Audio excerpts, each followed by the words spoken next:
ৰত্নাদত্ত SHG মোটিভেশ্যনেল trainer. আজি আমি আলোচনা কৰিম যে এখন আত্মসহায়ক গোট খোলাৰ সময়ত আমি 10 গৰাকী মহিলা মিলি পেলাই গোটটো খোলো। কিন্তু যেতিয়া আমি এই 10 গৰাকী মহিলা মিলি গোটটো খোলো তেতিয়া আমাৰ এটা সংগঠন তৈৰি হয়। কিন্তু এই সংগঠনটো অকল আমাৰ টকা লেনদেন কৰিম তেনেকৈ নহয়, কাৰণ এইটোৰ জৰিয়তে আমি আমাৰ এটা ইনকাম সোৰ্স তৈৰি কৰিব লাগিব, যাতে আমি এই গোটৰ জৰিয়তে আমি সকলোৱে এই 10 গৰাকী সদস্য সকলোৱে যাতে এটা ইনকাম কৰিব পাৰোঁ আৰু আমাৰ নিজৰ এটা ডেভেলপমেণ্ট কৰিব পাৰোঁ। সেইকাৰণে যেতিয়া আপোনালোকে এই গোটটো খুলিব, এই গোটটো খোলাৰ সময়ত যি 10 গৰাকী মহিলা ল'ব, সেই 10 গৰাকী মহিলাৰ মাজত এটা বাছনি কৰি ল'ব। কাৰণ যাকে তাকে লৈ পেলাই গোটটো যদি খোলো তেন্তে গোটটো অকল সাপ্তাহিক সভাৰ মাজতে সীমিত থাকিব। কাৰণ এই গোটটো খোলাৰ পিছত আমি যিহেতু চৰকাৰে বহুতো আঁচনি দিয়ে, সেই আঁচনিবিলাক ল'ব লাগিব। চৰকাৰে ট্ৰেইনিং দিয়ে, ট্ৰেইনিংবিলাক ল'ব লাগিব। লোন দিয়ে, লোন ল'ব লাগিব। গতিকে তেনে ক্ষেত্ৰত আমাৰ এই 10 গৰাকী সদস্যৰ মাজত এটা ডেভেলপমেণ্ট থাকিব লাগিব, বা সিহঁতে অলপ পঢ়া শুনা জনা থাকিব লাগিব, সিহঁতে অলপ এক্টিভ হ'ব লাগিব, যাতে সকলো কামতে আগুৱাই যাব পাৰে। অকল প্ৰেচিডেণ্ট ছেক্ৰেটাৰী যে অকল আগুৱাই যাব বা সকলো ক্ষেত্ৰতে তেওঁলোকে বেংকত যাব, ডিপাৰ্টমেণ্টত যাব, অফিচতো যাব, তেনে ক্ষেত্ৰত নহয়। যাতে এই 10 গৰাকী সদস্যই চবেই একেলগে মিলি পেলাই গোটটো চলাই নিব পাৰে।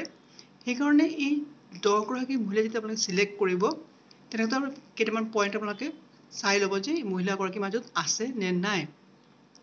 প্ৰথম হৈছে যে মহিলাগৰাকী এটলিষ্ট অলপ পঢ়া শুনা জনা হ'ব লাগে, যাতে যিকোনো ক্ষেত্ৰত তেওঁলোকে গোটৰ যিকোনো বহি যাতে ইমাৰ্জেঞ্চি পইণ্টত লিখিব পাৰে বা বুজিব পাৰে।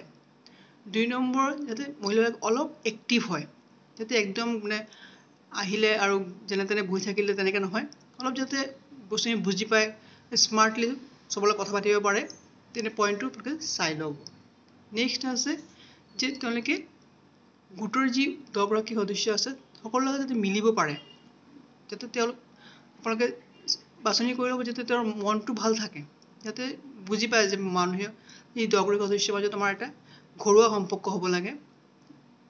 অকল মই তেনেকৈ নহয়, আৰু মই সকলোৱে জানো বাকীবিলাকে নাজানে তেনেকৈ হ'ব নালাগে, বেছি এক্টিভ হ'ব নালাগে, যাতে এটা মনৰ মিল থাকিব লাগে। 4 নম্বৰ, সেই মহিলাগৰাকী যাতে টকা পইচাৰ লেনদেনৰ ক্ষেত্ৰত অলপ পাৰফেক্ট হ'ব লাগে, যাতে তেওঁলোকে টকা গোটৰ পৰা লোন ল'লে ঘূৰাই নিদিলে, লোন দিয়াৰ সময়ত অলপ দিগদাৰ কৰে, প্ৰব্লেম কৰে, এইটো বস্তু যাতে হ'ব নালাগে। এই গোটেইকেইটা বস্তু আপোনালোকে ভালকৈ চাই ল'ব, যাতে সেই সদস্যগৰাকীৰ এইকেইটা বস্তু যাতে ঠিক থাকে। তেনে ক্ষেত্ৰতে তেওঁক আপোনালোকে গোটত ল'ব আৰু গোটৰ মহিলাসকলৰ মাজত জড়িত কৰিব। কাৰণ যদি এই 10 গৰাকী মহিলাৰ মাজত মিল নাথাকে তেন্তে গোটটো কেতিয়াও আমি আগুৱাই লৈ যাব নোৱাৰিম। এই 10 গৰাকী সদস্যই আমাৰ গোটৰ মেইন। 10 গৰাকী সদস্য যদি ঠিক থাকে, গোট আগুৱাই যাবই আৰু আপোনালোকে এটা নিজেও মিলি পেলাই ইনকামৰ ৰাস্তা ওলাব পাৰিব।